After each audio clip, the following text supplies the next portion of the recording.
tâm man vui liếng ngô bu cái tên nhị tâm man đê dòng bu ya phân bầy nong bu ơi tòa lan tiếng lòng sang phân bu mày ý man ốc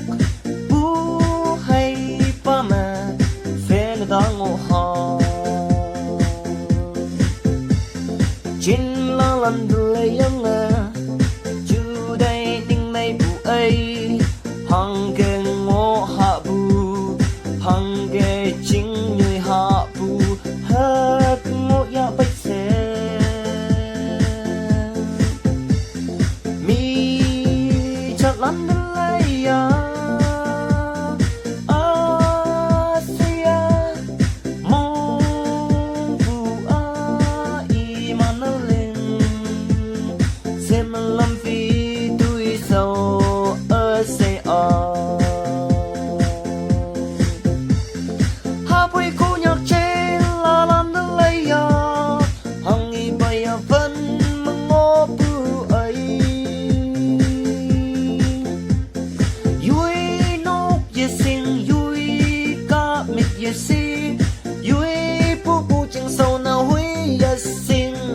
nóc xa cha mà sốt bu chén nó huy đó ý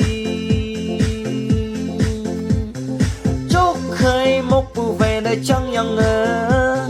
nóc xa mẹ hay hạ yên nhìn lọt nè ý như ba tan bu ye xin chính yang làm ba mà ý ấm cần mà vàng nhạc tu cần mà xí tahi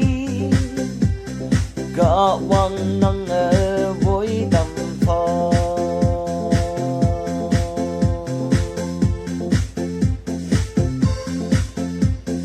như hay power aha se ihu yatay nang yamay đâu bùa vui chứ ta hất lạc đâu yang phê mẹ hoa lan se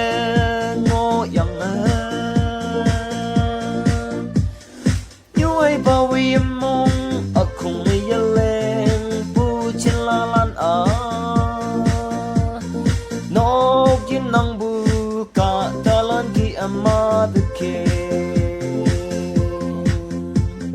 cần đừng mong tay dùng ha cây trên la lan thầm mát ôi nên năng mong hiểm bu âu hi nên năng nên chúa nhạ sực đầy bu từ sâu lý lý năng yong tơ năng vui đâu cái tâm an